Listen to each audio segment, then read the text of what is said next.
And have a look at this Travis Cloke story and the Dockers with the $1 million players reported by Robbo on the back page of today's Herald Sun. Dockers' massive bid for free agent Magpie.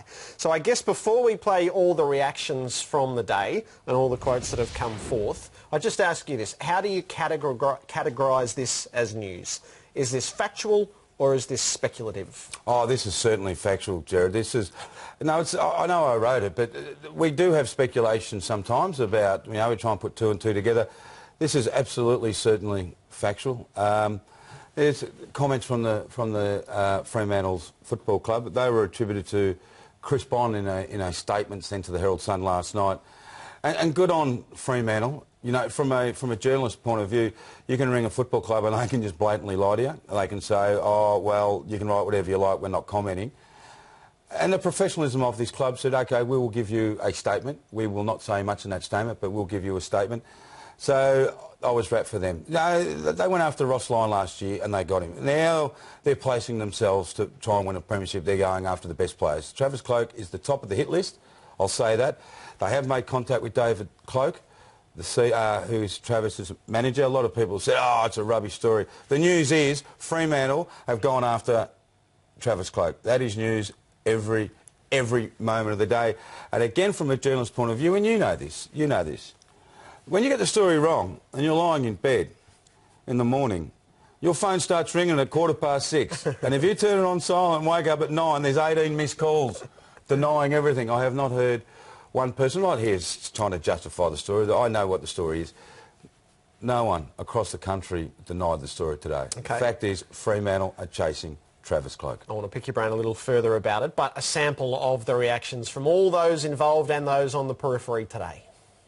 Have a look at the photo of him in a Fremantle jumper.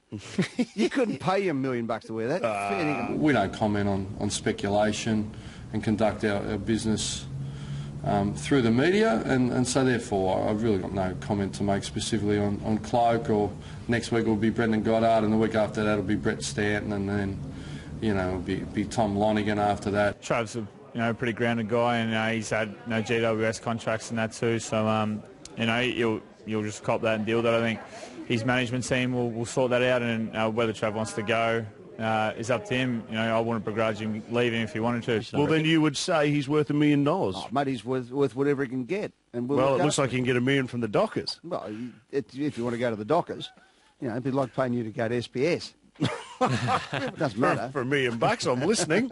Ross Lyon was pretty happy to go to the Dockers, though, wasn't he? So. He was, yeah. That's just very interesting. Left St Kilda. Wasn't living Collingwood. Eddie wears a couple of hats, and he can be quite funny at times. So, yeah, I think everyone can either laugh at it or, interpret it however they want. If he goes somewhere like Fremantle, is that the best thing for his career? Forget about the money.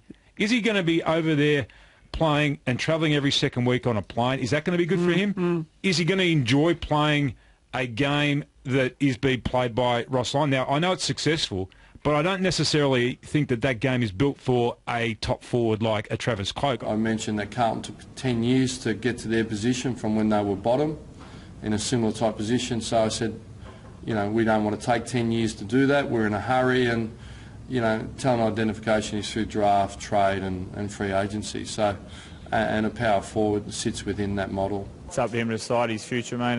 You only got a short lifespan in AFL, so if he wanted to go for massive money, well, I certainly wouldn't begrudge him, but we certainly need him. He's our most important player, and we certainly would love him to stay. I mean, you've signed up Pendlebury, Thomas and Swan, but you say he's probably the most important player. Would you call him... Don't become a dickhead, or else you'll be treating him... Hey, Duncan. Duncan McKenzie doing the heavy lifting. But that's a legitimate question, and this is part of the whole why it's a big story. Travis is a wonderful, wonderful footballer, but well done to Duncan. I don't know Duncan, but that's a great question. They've just signed up the big three midfielders. They're not coming cheap. Swan has to be rewarded. He's a Brownlow medalist and a four-time Copeland. Pendlebury's rated probably the top three midfielders in the competition, and Daisy, by Ross Lyon's description last year, was the best player in the comp at round 8. Yeah, let's stay on the Collingwood side of things just for a moment, because each Collingwood figure that spoke today, ranging from Dane Swan to Nick Maxwell this evening, identified him as the most important player in the structure, in the way that they play. Can he be the highest paid player at Collingwood in this next contract? We don't know. We can't answer that. what we can say is the 3 previous players that I mentioned, they are on hefty contracts. Last year, Travis, in my understanding, Travis was round about the 500 mark. Essendon went after him big time during the 2-10 trade period. On the Monday, Essendon offered him a 4 or 5 year deal at 500, which was cheap now. Collingwood responded, he signed that day, everything's fine. I don't think he was over 500. Travis is probably, in my opinion, regarded in the top 10 players. And that's conservative. I think he's in the top 5, top 6. There's probably 30 players over 600, 700. Travis deserves to be in that group, if not higher. Now, Fremantle know they have to offer him more to get him out of the joint. Now, can Collingwood afford $700,000 to $800,000? If they do, it's going to be really tight. But premiership teams are built on people sacrificing money. I don't think he can be, personally, the highest paid. I think Dane Swan probably will be, should be, in his recent performances over the last couple of years. But to get him, they've got to up it. And so it's pretty obvious that it's got to be around about $1 million mark. Just the last thing I want to say, Jared. GWS, my understanding, have not still offered anything for Travis Cloke. So what Swanee's saying there, I don't think that's right, unless Cloke's told him. But I don't think that's right. As this season plays out, I've got no doubt that GWS will come in and say, I will see your $1 million, I will see your 750,000, and I'll raise it to 1.2, $1.3 million. Then it's going to get real interesting. So how gettable do you think he is? Because the message of the day, isn't it, to other clubs, particularly maybe a Melbourne-based club, to take the travelling aspect out of it, is that maybe Cloke is gettable. I think, there's no doubt he's gettable because of the extraordinary amount of money involved. I mean, we're all coming at a price. There's no doubt about that. And we all want more money. You know, I don't agree with Tim. You know, will he enjoy it? I tell you, he'll enjoy it when Fremantle start playing great football and they're challenging for the flag. I think you'll enjoy it. A lot of clubs travel from interstate. Does Jonathan Brown love travelling? I don't think the travelling's the major issue. Can I ask you, do you somehow... first of all, do you believe that Travis is Collingwood's most important player? Yeah, and I would have thought in this next contract he would need to move to the highest paid player. OK, do you think that Collingwood will have trouble, accommodating that? Yeah, I probably don't have the expertise on that front, but anecdotally, yes. Yeah, none of us have got it. And last year, they could only offer Leon Davis a certain amount, and Leon's not playing there. And Leon says, I would have been there for Mick. He didn't really, he sort of said that, but I think the money was a major part. He was absolutely, he had to take a slap in the face, and that's why he's gone. But we are entering free agency, and that's why he's gettable, because they don't have to trade. Yeah. If Trav wants to leave, they can get him.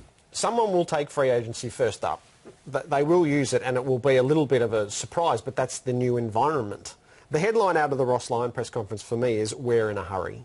Yes. They are a dangerous player in the free agency market, as clearly exposed by before round 6 of the season, with a lot to play out and a list before us of a set of names that they can go after.